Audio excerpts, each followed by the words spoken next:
Wah, ini dia. Sang bapak reformasi rasa Orde Baru, Amin Rais, kembali muncul di panggung.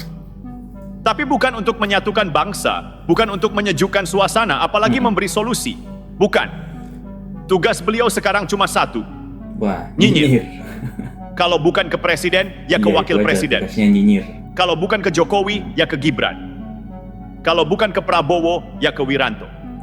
Singkatnya, siapa saja yang tidak sesuai selera politik Amin Rais, langsung jadi musuh negara versinya. Dan Jadi kali ini targetnya Amin Rais. Gibran, Raka Buming, Raka. Kita luruskan dulu ya. Gibran itu bukan wapres haram seperti tudingan murahan Mbak Amin. Gibran itu dipilih rakyat, 58% suara pemilih Indonesia memilih Prabowo Gibran. Kalau Gibran haram berarti suara rakyat juga dianggap haram. 58% haram dong. Lantas apa gunanya pemilu? Apa gunanya demokrasi? Kalau Amin Rais tidak suka hasilnya, Nah, jadi teman-teman, Wapres Gibran Raka Buming Raka ini bukan anak haram konstitusi. Memang sah sebagai wakil presiden, dipilih oleh rakyat, 58% suara di Indonesia. Mbak Amin Rais ini selalu saja bikin narasi koar-koar, memfitnah, menjelek-jelekkan. Karena apa? Karena memang dia tidak punya jabatan, tidak punya panggung, tidak punya kedudukan. Ini adalah kepentingan pribadinya untuk menjelek-jelekkan, menuntut Prabowo, memusuhi Jokowi, dan melengsarkan Gibran. Emang kamu siapa, Amin Rais? Kamu punya kepentingan demi anakmu yang tidak punya panggung politik. Kamu nyinyir karena keluargamu tidak ada di barisan politik yang jadi. Kamu bikin partai umat, partaimu nggak laku. Tugasmu ya itu, memang hanya nyinyir dan nyinyir. Di saat kau bikin podcast di mimbar, kau selalu nyinyir Jokowi, Gibran. Tapi kau tidak berani menyinyir Prabowo. Karena apa? Kau takut, karena Prabowo basicnya militer. Jokowi memang sipil, tenang hatinya, tenang menghadapi masalah. Tapi sekali bergerak, selesailah kalian. Ya, Amin Rais, kasihan memang di masa tua kau selalu menyinyir-nyinyir diri sendiri, memfitnah sana-sini, menjelek-jelekkan presiden. Sekarang Prabowo juga kau akan menyetir. Emang kamu siapa bisa menyetir Prabowo? Kau mengisukan Bapak Jokowi ijazah palsu bersama teman-temanmu yang tidak punya panggung politik itu. Kau merasa kurang jatah kan? Sehingga kau membuat narasi memfitnah keluarga Jokowi. Dan kau memberi narasi itu bukan berarti menurunkan hasilnya tidak Gibran. sah. Itu hanya berarti ego politiknya Kita terluka. lanjutkan.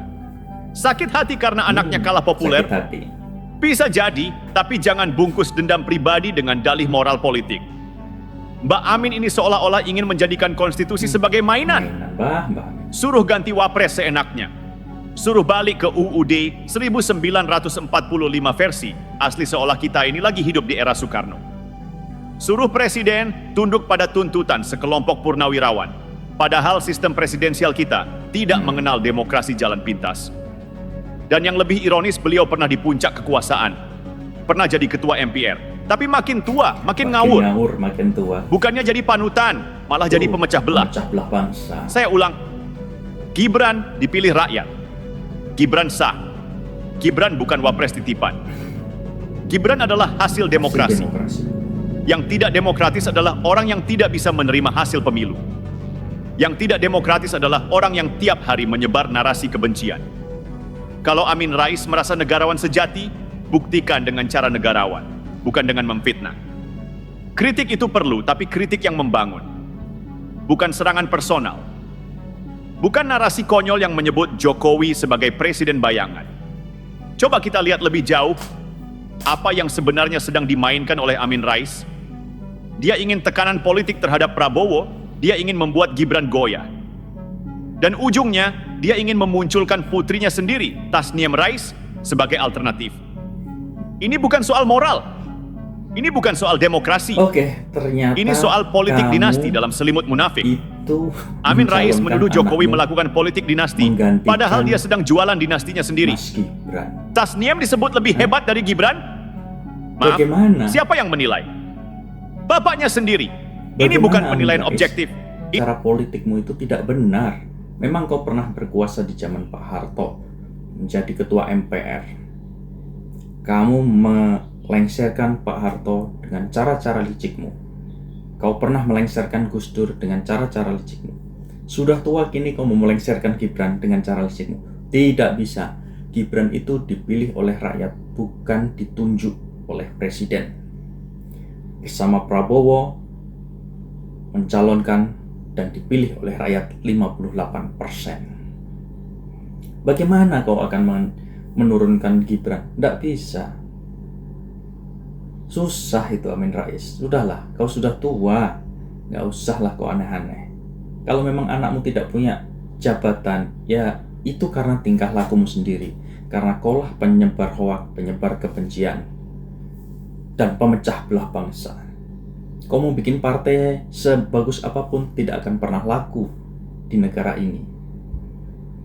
Karena sifat-sifat jelekmu itu, Amin Rais. Sekarang lebih baik kau diam di masa tuamu, menikmati sisa hidupmu, jangan kau bikin pecah belah bangsa ini. Semakin tua semakin ngawur, ya begitulah. Semakin tua semakin ngawur.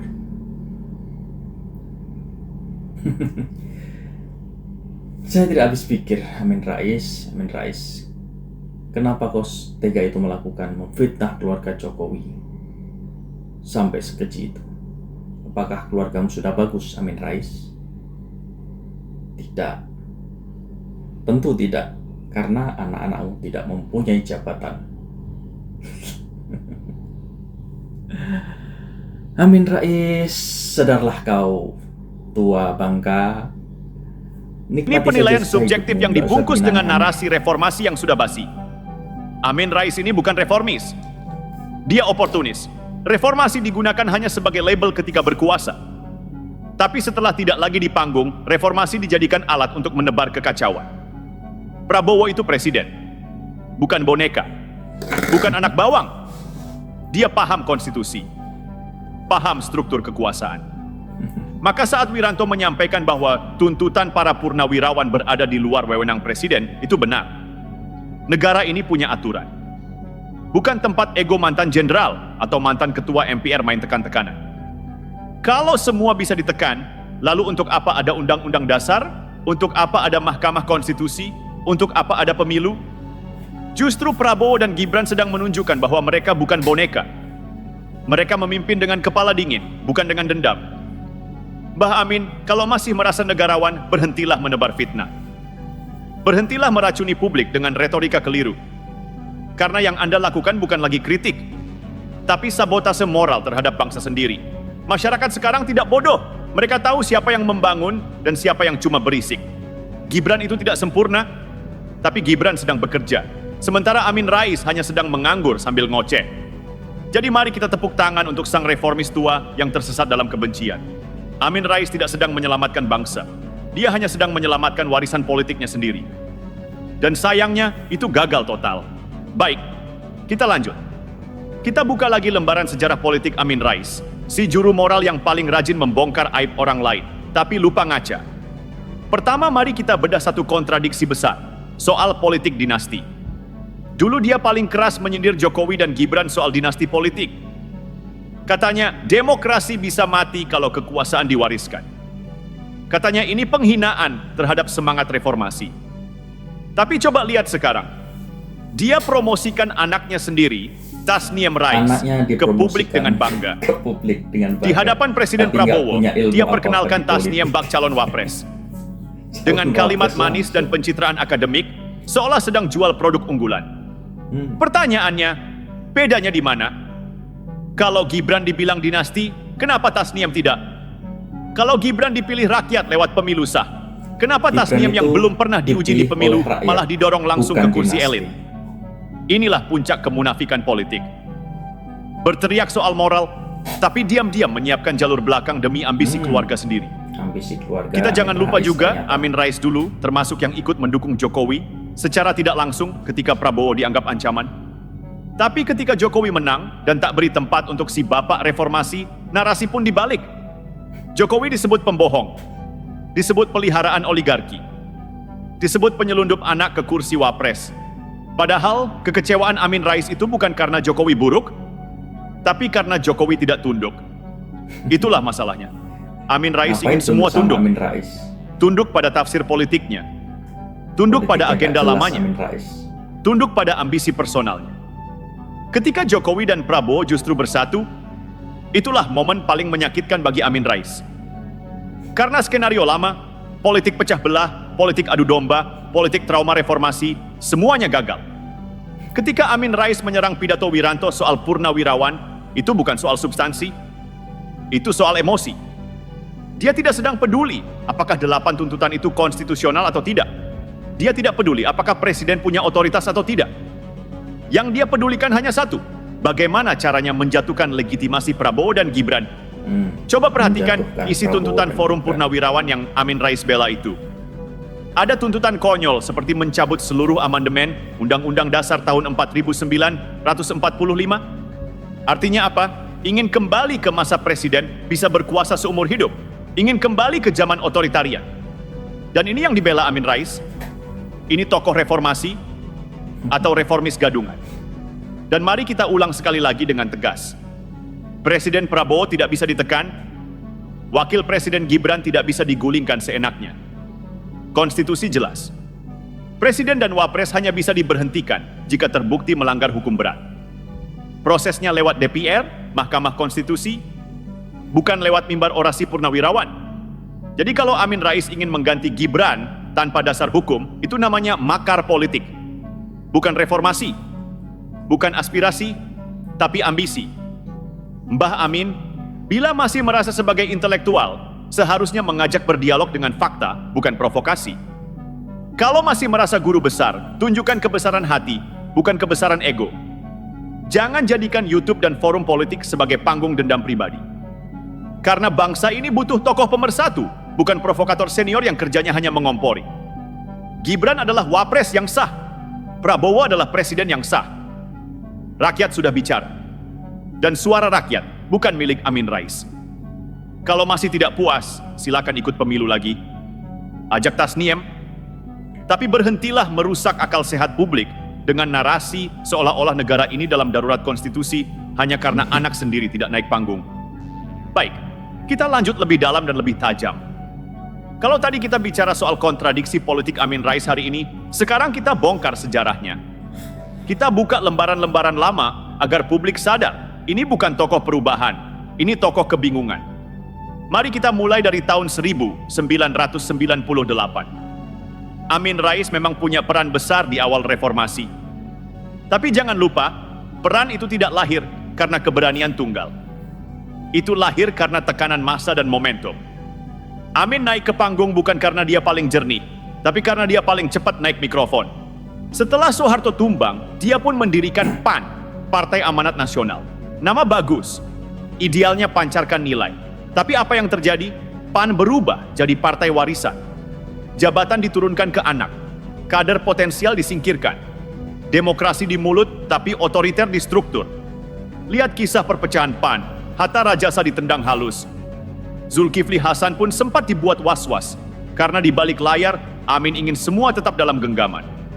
Amin Rais ingin jadi dewa reformasi sekaligus raja partai. Itulah akar perpecahan. Itulah alasan kenapa akhirnya ia dirikan Partai Umat, partai berbaju agama berisi frustrasi politik. Partai Umat dibentuk sebagai penjernih politik Islam. Tapi isi narasinya apa? Anti Jokowi, anti Gibran, anti Prabowo, anti semua yang tidak sesuai tafsir Amin Rais.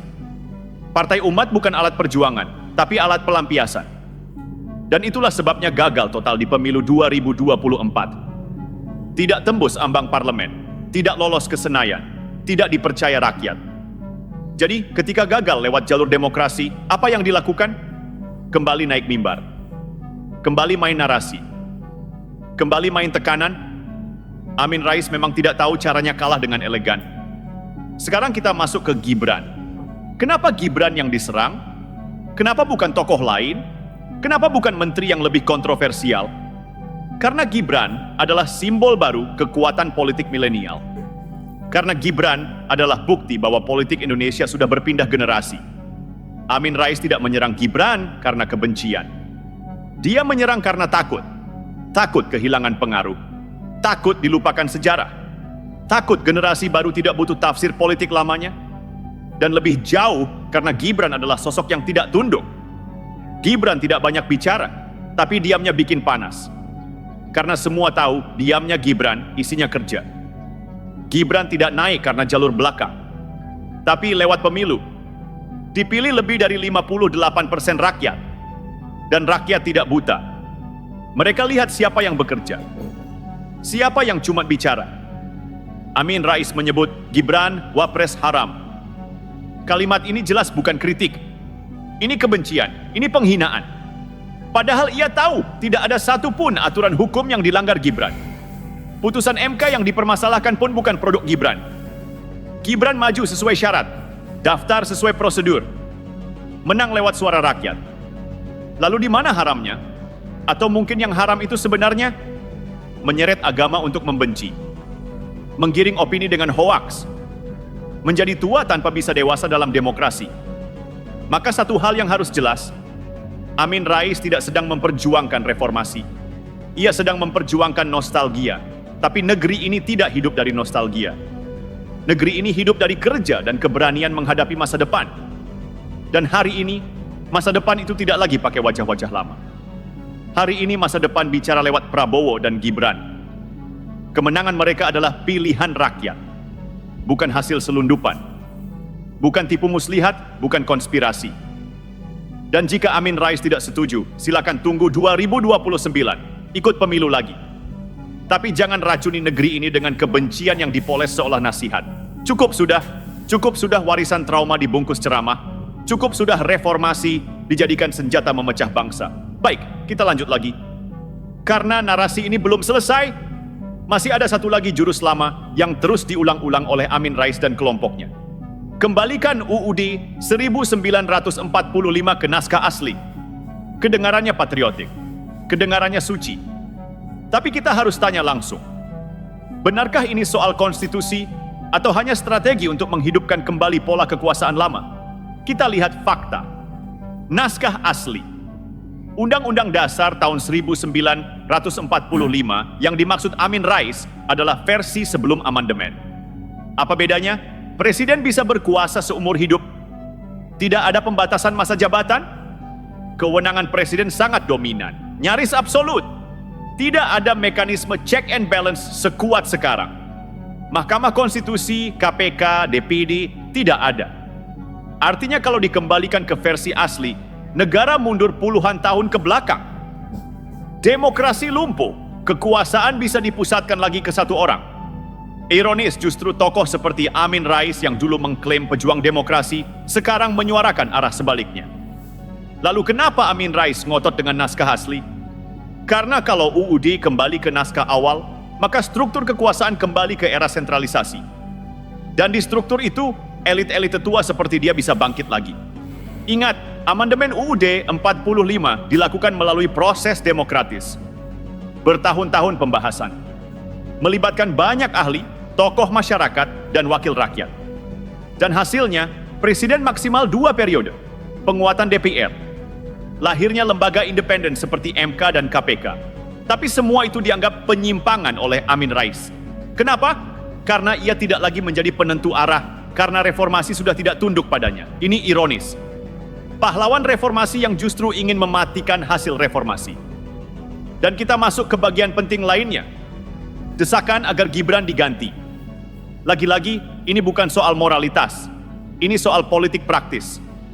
Dan lagi-lagi diselimuti topeng reformasi, dibumbui emosi. Mari kita lihat realitas. Gibran maju karena lolos syarat hukum. Menang dalam pemilu yang sah. Tidak ada pelanggaran hukum yang bisa dijadikan dasar pemakzulan. Didukung lebih dari 96 juta pemilih. Lalu apa dasarnya minta Gibran diganti? Tidak ada, 0, 0. Semua desakan itu hanya ambisi politik pribadi yang kalah dalam medan demokrasi.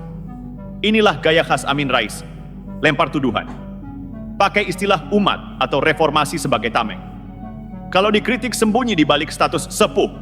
Kalau diserang balik, main narasi dikebiri karena kritik. Padahal publik sudah cerdas. Publik sudah tahu mana kritik, mana dendam. Mana nasihat, mana provokasi. Dan Amin Rais sudah terlalu sering menyulut api, lalu pura-pura meniupnya. Gibran hari ini bukan simbol dinasti. Gibran adalah simbol regenerasi. Simbol kerja konkret. Simbol komunikasi milenial. Simbol pemimpin muda yang siap beradaptasi. Ia bukan politisi lapuk yang tiap minggu ceramah tapi nihil karya. Gibran adalah representasi anak muda Indonesia yang sudah bosan dengan gaya politik kaset rusak, fitnah, intrik, dan dendam. Jadi kepada Amin Rais dan kelompoknya, berhentilah menjual nostalgia. Berhentilah pakai topeng guru bangsa untuk menyelipkan racun lama. Kalau memang punya niat baik, bantu anak muda membangun masa depan. Kalau tidak sanggup, setidaknya jangan jadi penghalang.